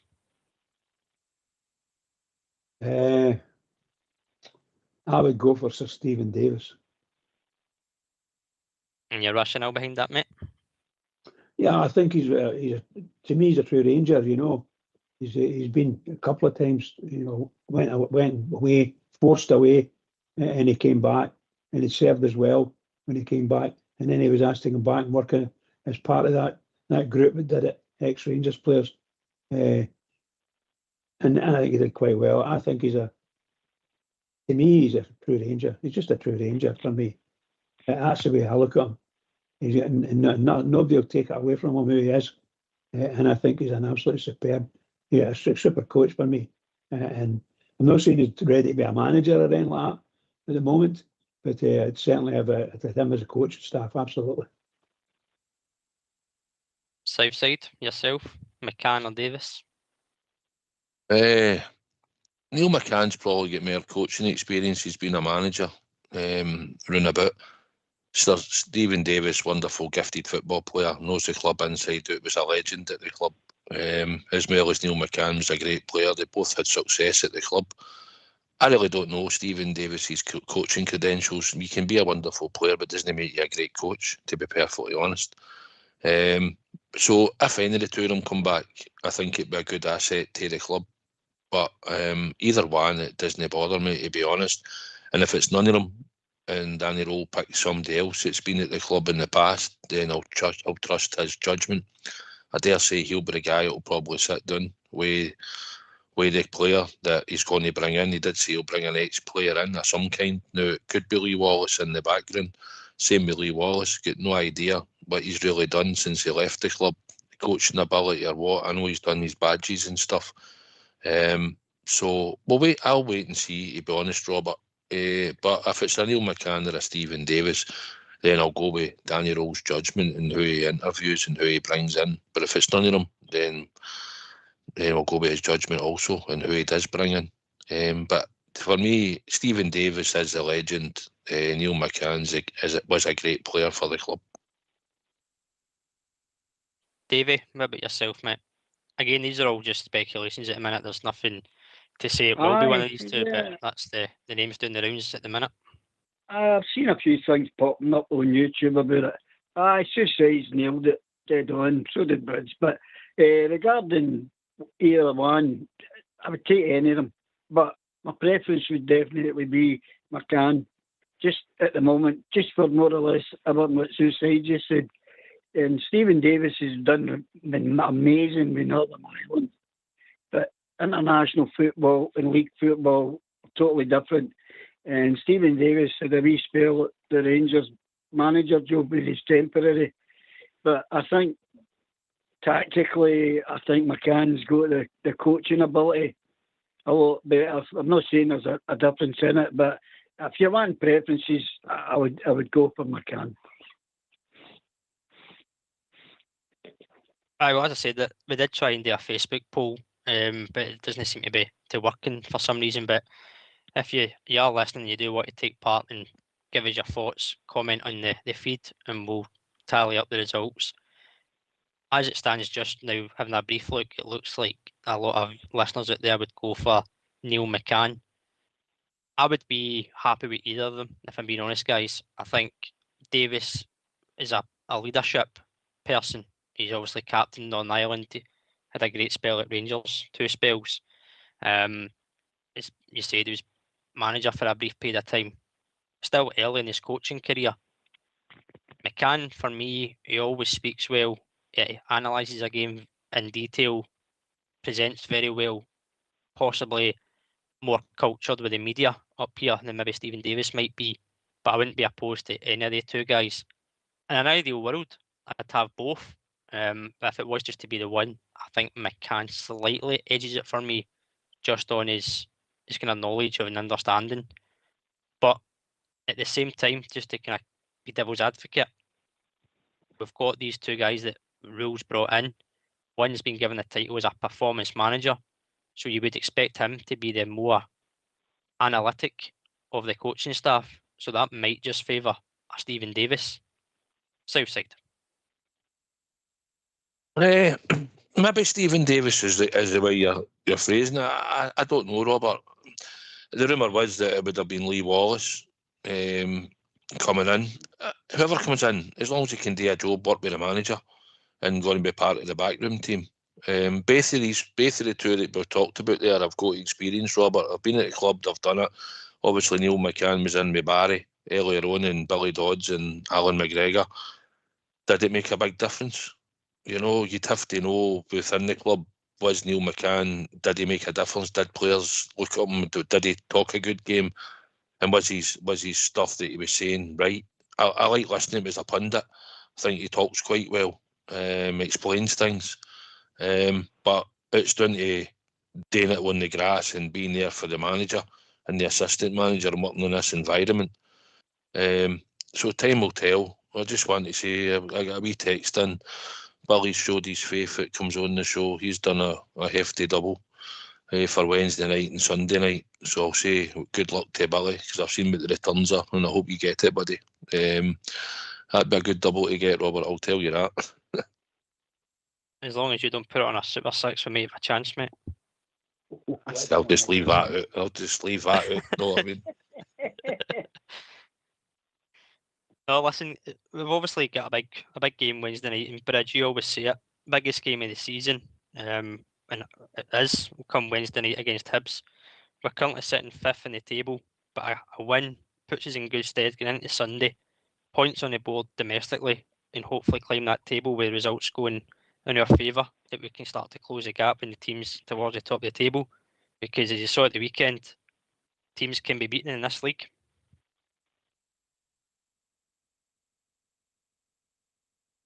Ridgeman? He's on mute.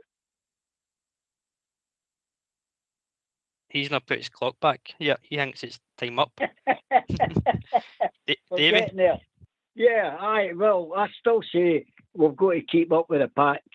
And I tell you this, guys, even if the game doesn't go your way, and taking the semi-final out of the equation, because that doesn't do anything in the league for us, we will still there'll be a lot of ups and downs in this. The way they're all playing against each other, there's going to be a lot of twists and turns there.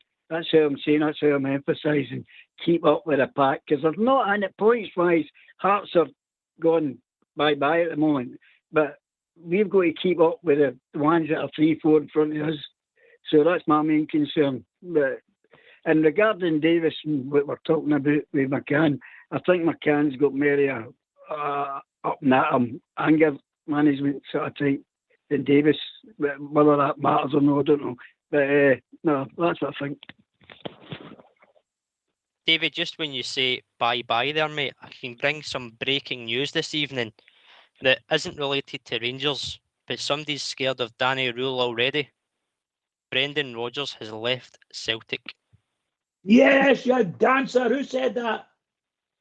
It's confirmed. It's on Sky Sports News. For those that don't believe me, feel free and go and check your sources. Well, But that is a bit of a surprise, if I'm being honest, but at the same time, not really. But they are in a bit of a crisis, Bridgeman. That's woke you up. sorry, I would step out there just for a minute. Sorry, guys. No, you're fine, mate. That's can obviously... I just say that this news, I had actually predicted that was going to happen, particularly the news that Gerrard was coming back to Rangers. And one of the reasons I wanted him, because he would chase him away. That's the reason why he left Celtic the first time, because Gerrard was there. He couldn't take, the pupil teaching the teacher. He couldn't cope with that. And that was going to happen again. But I think, in all honesty, he started to sour because of that. There's other things going on in their club as well at the moment. There's no very good. I'm pleased. I'm really pleased. They'll probably go and get that Postecoglou now. So I'm just wondering what kind of car he's left in. Is it the Honda Civic or is it a Ferrari? I'll be the Honda. Listen, I think it was. I heard the rumour that was probably going to happen. Listen, it doesn't really bother us. You know who's coming in now, right? Everybody can tell. They'll all be happy in a couple of days when it gets announced. They're going back to who they had before, I would imagine, and hope that he can do something with them. That's the way I see it. I don't think it'll be any surprise when they announce him, to be honest. But listen, he's gone, and was that 2 defeats and a bounce they had there? So listen, it's good for us. We'll see who they get, but I think we all know who's coming in. But we're only concerned about our club, to be honest. We've got to get the wheels in motion. We've got to get this club up and running and back to where we belong and back to winning trophies in games on a weekly basis. So aye, they'll be looking for a new manager bounce, I would imagine. But listen, you would imagine it'll be in a day or two. It'll be Ange Postecoglou. There's no surprise here. Once he get the sack at Nottingham Forest, it was probably in their board's head to probably think, no, what, we'll get rid of him now before he jumps. We'll get rid of him and we'll just bring Ange back in case he gets another job. Because if he'd kept the job at Nottingham Forest, I believe Brendan Rodgers would still be there. Aye, could certainly be that way. Listen, guys, we're reaching that time of the show. Last word from your good self, Davey. I just noticing on the chats, some of the man came up to get onto the chat, so it was trying to say that we're having a laugh. It's on the other foot of the night, but I'm with Suicide. I don't care who they get. I'm not interested in them, never have been. And go on Wednesday, get what we deserve. And thanks for listening to me. And say it again, God bless the Rangers and stay safe, everybody. Good night. Cheers, Davey. Thanks for the call, mate. Always appreciate your input, mate. Always good points. Can I just say quickly, Robert, Davey, all the best on Sunday, mate. I hope everyone's a success and you'll be back in that golf course shortly. A better swing than the last one. Thanks, Suicide. Thank you, Suicide. I just hope I've not got just one leg to play with when I come out. Oh, David, all the best, pal. I wish you all the best. Thanks, Regman. Thank you. Good night, guys. Cheers, Davey.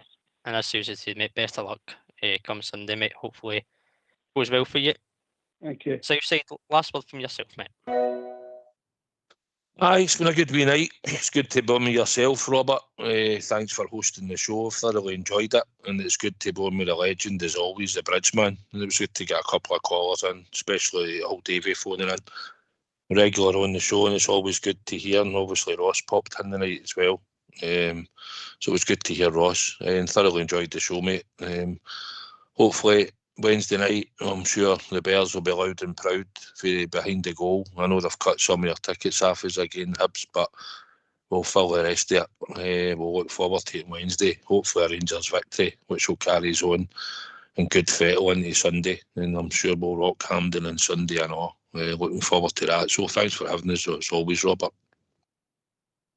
A pleasure, mate, as always. Appreciate your commitment and the cause to the show tonight, mate, and your input. And finally, the bridge. What can I say, Robert? It's an absolutely brilliant show. I thoroughly enjoyed it. Great crack. Apologies, I had to step out of the room just for a couple of minutes there. But brilliant news. So a big thank you to you for giving us that news.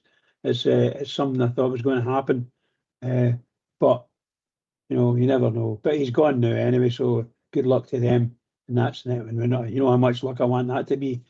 So can I just say to all the Rangers fans all over the world, and particularly Rangers fans on here on Rangers Radio, please, biggest game in the season coming up, or any year for that matter, huge game, and oh, what a joy it'll be if we can get another victory.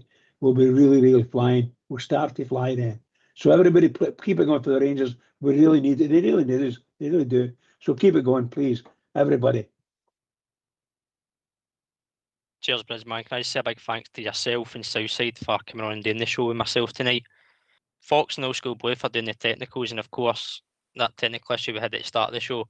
The guys working tirelessly to get the show on for tonight. Always appreciated, guys. Without yourselves, there's no show. And of course, everyone out there for listening. Again, appreciate your interaction on the feeds out there on Facebook and YouTube, and for listening. And as always, this has been Rangers Radio. We'll be back tomorrow night at 8 PM to build up to that crucial big game Wednesday night against Hibs. Thanks for listening. Good night. Take it away, Old School Blue.